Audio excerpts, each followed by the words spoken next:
लोकसभा चुनाव 2024 में एनडीए की सरकार बनी। अब नई सरकार के गठन के साथ ही बजट भी पेश होने वाला है। उससे ठीक पहले वित्त मंत्री निर्मला सीतारमण ने शनिवार को जीएसटी काउंसिल की बैठक की। इस बैठक में कई बड़े फैसले लिए गए। तो चलिए इस वीडियो में बताते हैं आखिर वित्त मंत्री ने जीएसटी काउंसिल की बैठक में क्या फेरबदल किए हैं। वित्त मंत्री निर्मला सीतारमण की अध्यक्षता में जीएसटी यानी goods and service tax council की पहली बैठक 22 जून को हुई।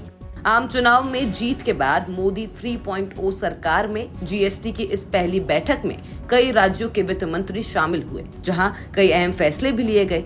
बैठक के बाद वित्त मंत्री ने एक प्रेस कॉन्फ्रेंस की, जहां उन्होंने कहा कि जीएसटी काउंसिल की बैठक में कई मुद्दे थे, लेकिन समय की कमी के कारण कुछ पर चर्चा नहीं हो सकी।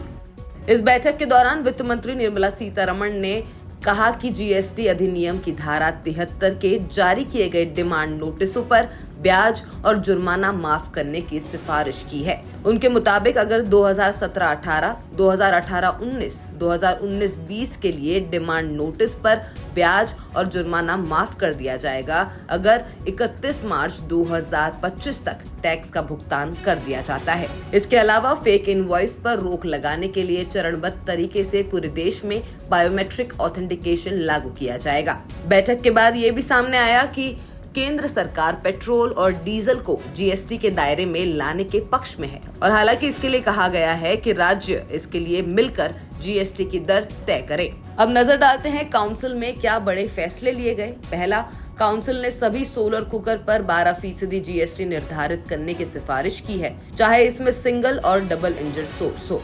दूसरा, भारतीय रेलवे द्वारा आम आदमी को प्रदान की जाने वाली सेवाएं जैसे प्लेटफॉर्म टिकटों की बिक्री, retiring room, waiting room, clerk room सेवाओं, बैटरी चालित कार सेवाओं को जीएसटी से छूट दी जाएगी। तीसरा, एजुकेशनल एस्टैब्लिशमेंट्स के बाहर के स्टूडेंट्स के लिए हॉस्टल्स को भी छूट दी जा रही है। आवास सेवाओं की आपूर्ति का मूल्य प्रति व्यक्ति हर महीने 20,000 रुपए तक है।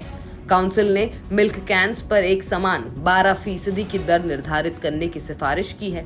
काउंसिल ने सभी कार्टन बॉक्स पर 12% की दर तय की है। फायर स्प्रिंकलर सहित सभी प्रकार के स्प्रिंकलर पर 12% की दर लागू होगी। केंद्रीय वित्त मंत्री निर्मला सीतारमण ने जीएसटी काउंसिल की बैठक की, जहां कुछ अहम फैसले लिए गए।